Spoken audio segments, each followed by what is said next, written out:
Welcome back to Helping Hands. I'd like to welcome my next guest to the show today, Chris Seymour, father of the late Dylan Seymour, who has been Kim Rosen's inspiration for starting Photos for Cures. Hi, Chris. How you doing? Thanks for being here. Thanks for having me. So I thought we would start off today, Chris, talking about Dylan and his story.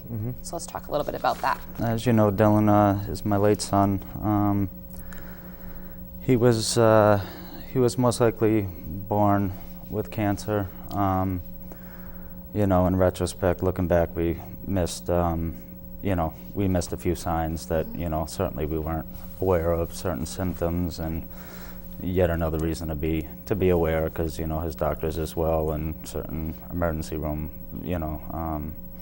staff, also kind of dropped the ball here and there.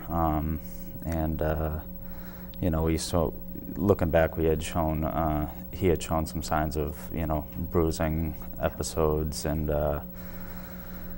he came down with the croup several times, and, we spent a few, his cancer wasn't completely overwhelming him, but, he had some signs. Dylan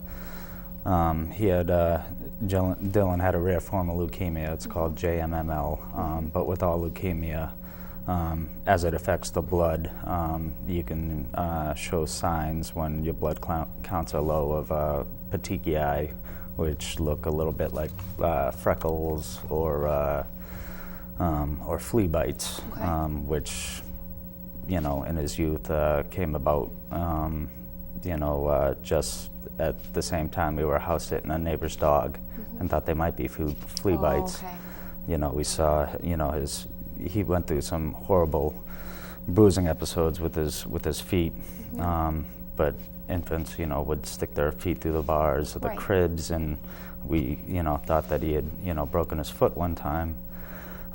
Went to the doctors for some x-rays, and they came out negative, and he was sent home with Tylenol, but no real blood work was done until he got, a bad case of bronchitis, and then the croup, and, so forth. And then, his physician saw that, his blood counts were, completely out of whack, and he was diagnosed shortly after his second birthday, and,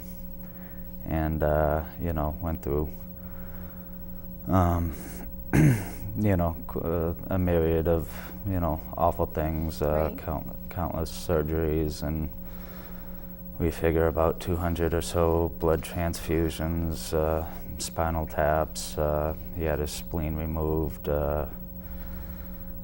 Just the life of pediatric cancer. His type of leukemia is only the only known curative therapy for his type is a bone marrow transplant. That's usually one of the last options for some leukemias and other blood disorders.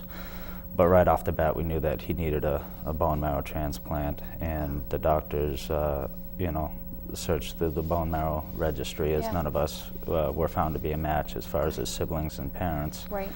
And they found what they believed to be a perfect match. We went ahead, and he, suffered through the Operation? the regimen that they need to condition for, which is heavy, chemo, and Yep. it's an awful thing. And then they're infused with the new bone marrow, and then that is supposed to grow, hopefully, a new, some good blood. And that worked for a few months, and he was well enough to come home and was doing well. And then we got, the bad news that it looked like his cancer had found its way back.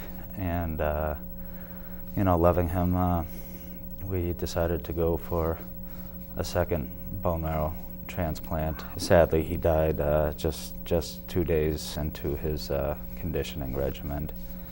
And that was 1 month and 5 days after his third birthday. And what was that date? That was the same date that Kim started her Photos for Photos Cures. for Cures, which was May 24th of 2010. Right. Now, what was your relationship with Kim at this time? We had started getting into the Facebook really good, as that was a good means as to getting the word out without really making 1,000 phone calls, and Kim really got into his his story and was very supportive of us, and we were able to get face to face there at his funeral, and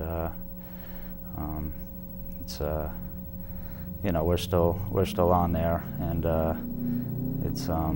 it was an easy tool for us, and an important tool for us, reaching out as we were unsure of what we were in for, so we sought out other parents who, as the doctors are presenting us with certain options. We wanted to reach out to other families who have weighed or had these procedures done with their children, and to see, but even though our son has passed on, we haven't looked away from all the wonderful people that we have met. Kim, that night, she said she heard of this news and was immediately thinking of what she can do.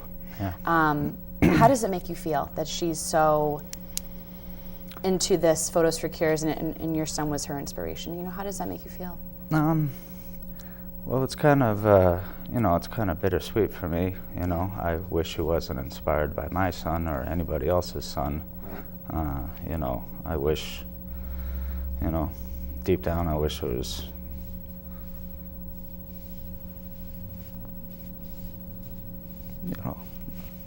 Take your time.